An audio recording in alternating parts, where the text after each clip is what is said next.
religious discrimination and racial harassment. Whatever happened to Marchand Demers? How these terms apply to the case.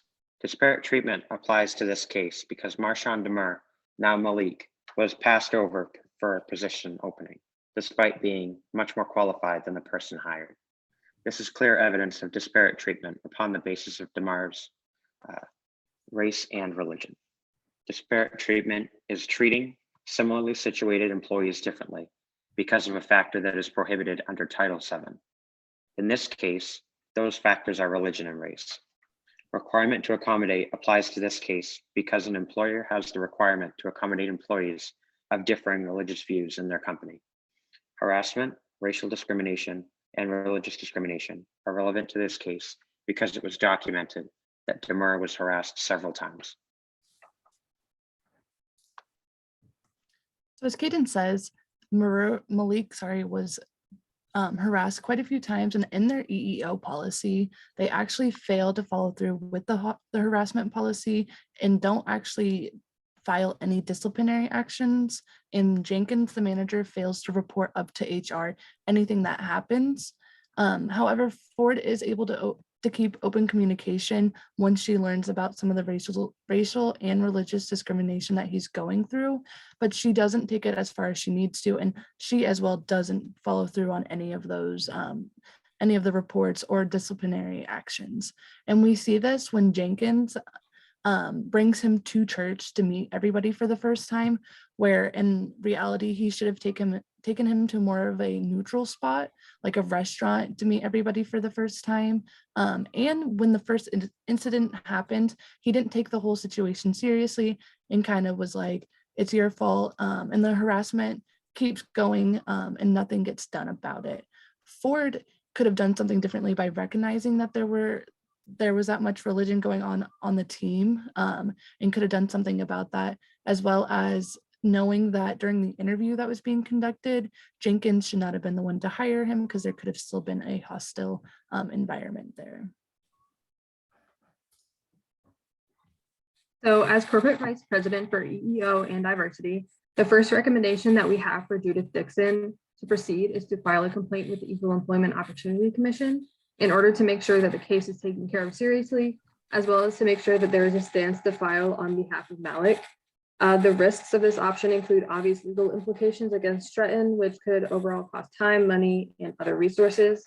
And this will also create risks for Malik because it could result in lost money as the legal implications run its course. And there could also be room to solve this problem without legal intervention, depending on the company's current policies. The benefits of this recommendation far outweigh the risks because overall Malik has multiple claims to harassment and discrimination that Trenton needs to be held responsible for. And filing with the EEOC and having a trial is also beneficial to help set precedents for future cases, not only within Trenton, but in other cases as well.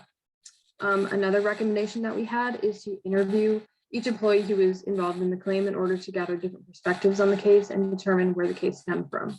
The risks for this include employees lying about their involvement or knowledge of the situation, and this can lead to basically no information being learned about the case and no further outlook as to who is responsible and who should be held accountable for the harassment and discrimination. The benefits of this recommendation outweigh the risk because it is important to correctly identify where the blame needs to be put within the organization and the next steps that need to be taken in order to make sure that the correct department receives the training necessary in order to prevent further cases from happening. And our group recommends filing with the EEOC, which is recommendation 1, in order to make sure that the proper legal action is taken to ensure this doesn't happen again in the future.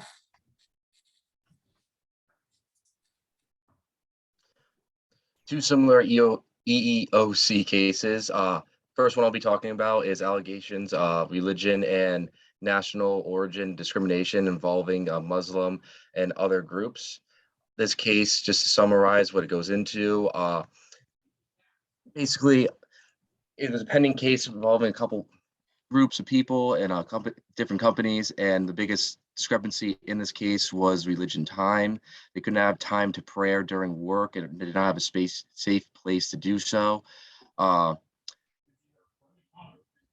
the resolution they came to was that they would get a safe place to go do their prayer, and certain times they'd be allowed to throughout the day when they needed to do their prayer. This relates to in the Trenton case because of the discrimination similar to Merkin, and however the employer did not however this did not relate to any religious wear. And the second case with WellPath being sued by the EOC for also religious discrimination. This one was involved in Tennessee, WellPath, and it was about nurses being hired based on certain religious beliefs and not being able to follow those religious beliefs within the workplace.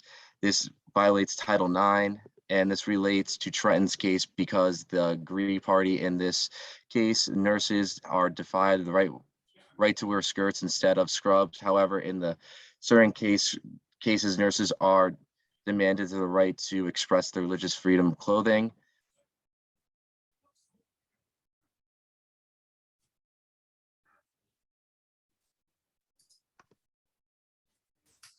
All right, so the financial impact on the Malik case. So Trenton should award Malik some financial compensation for what he went through. And this is the numbers we came up with are compared to other similar cases. So based on previous cases, we've reviewed kind of like the possible financial impact that Malik could force Trenton to award him.